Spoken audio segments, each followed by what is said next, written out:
খ্রিস্টপূর্ব ষষ্ঠ শতকে কুসংস্কার এবং অসাম্য থেকে মানুষকে মুক্তির পথ দেখাতে যে সমস্ত ধর্মমতের উদ্ভব হয় তার মধ্যে অন্যতম দুটি হলো বৌদ্ধ ধর্ম এবং জৈন ধর্ম। আজকের ভিডিওটিতে আমরা জানব জৈন ধর্ম সম্পর্কে। এই জৈন ধর্মের আধ্যাত্মিক গুরু বা পথপ্রদর্শক হলেন তীর্থঙ্কর। জৈন ধর্মের বিশ্বাস অনুযায়ী মোট 24 জন তীর্থঙ্করের নাম পাওয়া যায়। এই 24 জন তীর্থঙ্করের মধ্যে যারা উল্লেখযোগ্য তারা হলেন প্রথম তীর্থঙ্কর ঋষভদেব বা ঋষভনাথ, 23তম তীর্থঙ্কর হলেন পার্শ্বনাথ এবং 24তম অর্থাৎ শেষ এবং সর্বশ্রেষ্ঠ তীর্থঙ্কর হলেন মহাবীর। মহাবীর বৈশালী নগরের কুন্দগ্রামে জন্মগ্রহণ করেন। এই মহাবীরের বাল্য নাম ছিল বর্ধমান এবং তার পিতার নাম ছিল সিদ্ধার্থ এবং মাতার নাম ছিল ত্রিশলা দেবী। তার স্ত্রীর নাম ছিল যশোদা এবং একমাত্র কন্যার নাম ছিল প্রিয়দর্শনা। মাত্র 30 বছর বয়সে মহাবীর গৃহত্যাগ করেন এবং 12 বছর কঠোর তপস্যা করার পরে 42 বছর বয়সে ঋজুপালিকা নদীর তীরে একটি শাল গাছের তলায় তিনি দিব্যজ্ঞান লাভ করেন।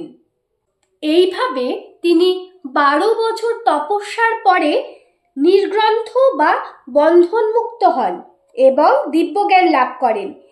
এইভাবে প্রথমে তিনি কৈবল্য বা সর্বজ্ঞ, তারপর জিন বা জিতেন্দ্রিয় ও সবশেষে মহাবীর হন। আনুমানিক 527 খ্রিস্টপূর্বাব্দে মাত্র 72 বছর বয়সে মগধের অন্তর্গত রাজগীরের নিকট পাবাপুরীতে স্বেচ্ছায় মৃত্যুবরণ করেন। জৈন ধর্মের অনুগামীরা দুটি সম্প্রদায়ে বিভক্ত হয়ে যায়, যার একটি হলো শ্বেতাম্বর অর্থাৎ যারা শ্বেত বস্ত্র পরিধান করতেন এবং অন্যরা হলো দিগম্বর অর্থাৎ যারা কোনো বস্ত্রই পরিধান করত না।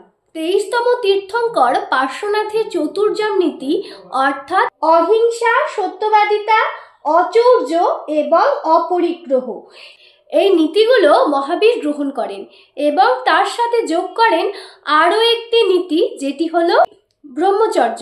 এই 5টি নীতিকে একত্রে বলা হতো পঞ্চম মহাব্রত।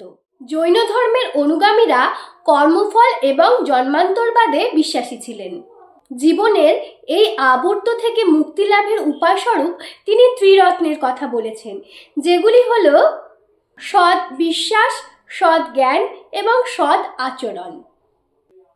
সরল ও অনাড়ম্বর জৈন ধর্মে অহিংসা ছিল মূল মন্ত্র। তারা সর্বপ্রাণবাদে বিশ্বাসী ছিল এবং ছোট থেকে ছোট জীবকেও হত্যার তারা প্রবল বিরোধী ছিল। জৈন দর্শন পর্যালোচনার জন্য দুবার সম্মেলন হয়েছিল, যার প্রথমটি হয়েছিল খ্রিস্টীয় 3য় শতকে পাটলিপুত্রে।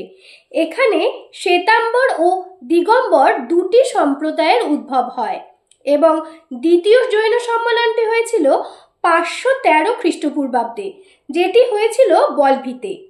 জৈনদের প্রধান ধর্মগ্রন্থ দ্বাদশ অঙ্গের পুনর্মূল্যায়ন করে দ্বাদশ উপাঙ্গ নামে আরও 12টি অনুশাসন যোগ করা হয় এই সম্মেলনে।